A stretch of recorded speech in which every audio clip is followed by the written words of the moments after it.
On today's video, I'm going to be trying to diagnose a check engine light on my little Civic. Let's get started.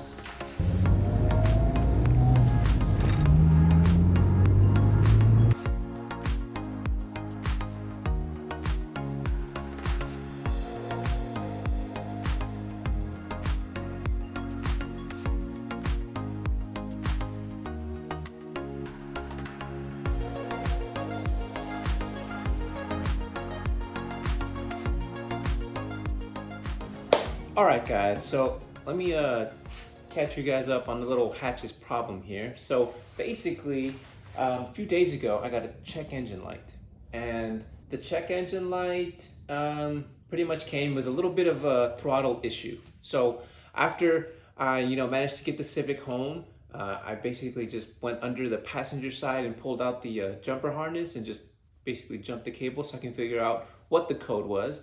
So basically once you jump the harness, you can then turn the key to the first position, and the check engine light will just flash a number of times and it'll let you know what code it is.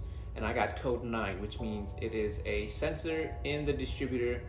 A little bit of an issue there because the distributor is not super, it's not super expensive, but it isn't cheap either.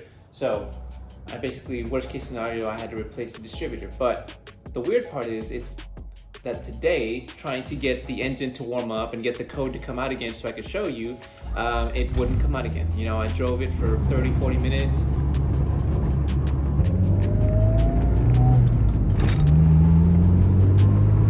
Looks like I'm just gonna have to let this thing idle for ever until I can get it to come on again. And I let it idle after that, and still no check engine light. So I'm not entirely sure what I'm supposed to do now, so I can't really show you guys or even diagnose the problem because according to the Civic, there isn't one. However, a few days ago there was. So it's giving me a little bit of anxiety driving this thing around. I don't want to get stranded on the road. So I'm going to be a little proactive and change a couple stuff today and inspect it so I can see if we can at least eliminate certain things that are common problems with this issue. So let's take a look. As you guys can see, I've already removed the distributor cap and rotor on the hatchback, and this is just a little plastic cover here. And I'm just gonna go ahead and basically inspect certain things that the Honda manual says that you need to go through in order to troubleshoot this problem. So according to the troubleshoot diagram, I basically have to confirm that I have a check engine light and what the code is. And basically, the distributor has 3 different sensors that can give out different codes. I think it's 7, 8, and 9. And for me, I got a 9. Because my check engine light is apparently intermittent and doesn't come on all the time, I basically need to either test drive it some more or just check the wire connection. I think it says on this shock tower here, but I've checked them and they all look pretty solid. I don't see any kind of splicing that could be done. So I then move on to the next step in the process, and that is basically just checking the resistance on my sensors terminals to see if everything looks okay. Just unclip it like that, and then expose this terminal here.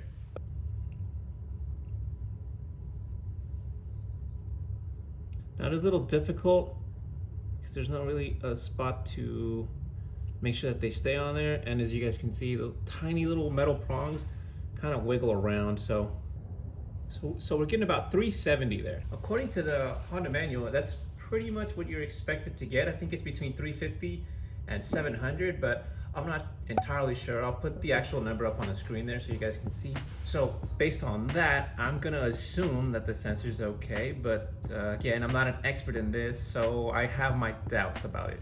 Now, the next step, according to the troubleshoot diagram, is I have to check for continuity on whatever sensor I'm checking against the ground on the car. So I'm gonna go ahead and set this to basically just beep whenever there is continuity, which is right there.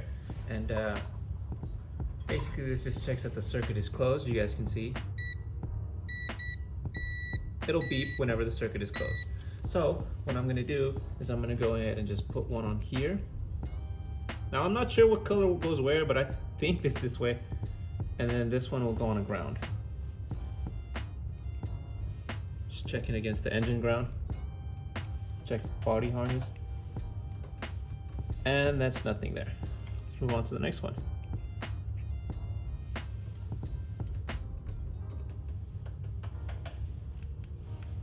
Nothing. Not really sure if this is how you're supposed to do it,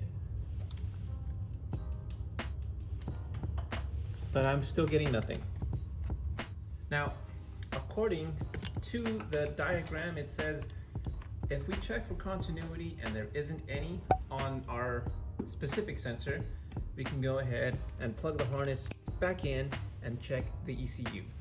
When we're checking for continuity at this stage, it says that if there is continuity, then it is recommended to replace the distributor. So what I'm thinking is I actually have encountered somewhat of a problem like this before, and it is actually because of my distributor cap and rotor. And for those of you who don't know, it is a very common problem with these. Basically the rotor that spins around to distribute the spark kind of gets worn out, as well as the cap has little connecting points for each individual cylinder, and those also get worn out. And I've seen, I took a nice little video of what they look like. I've got warranty on that distributor cap and rotor, so I'm gonna go ahead and just replace them, and maybe that'll take care of the problem. At the very least, it'll let me drive around a little longer and maybe possibly eliminate one possible cause of my problem. So because I don't really have the money or the availability to get an ECU right away, and I don't really want to spend the money to replace the distributor.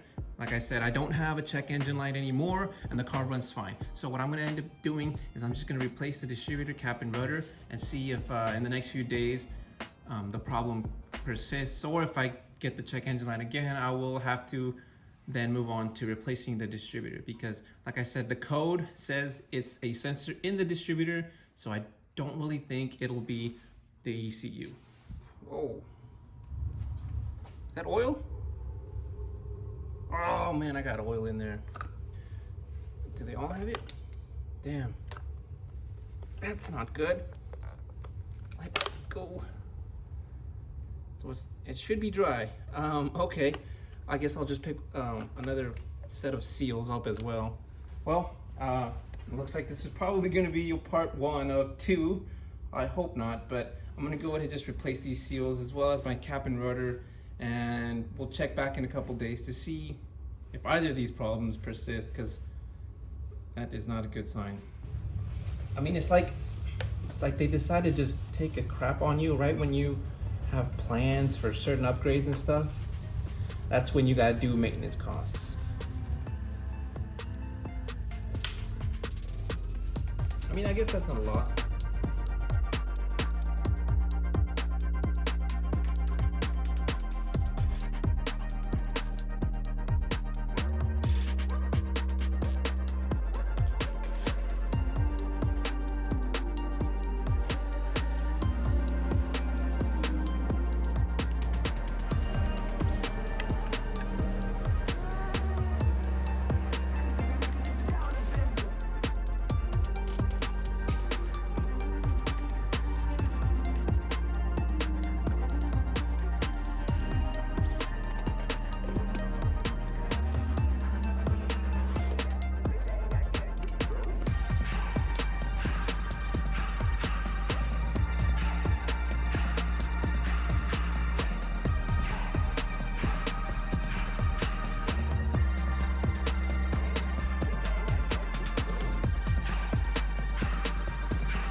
I am not a fan of this rust colored cap.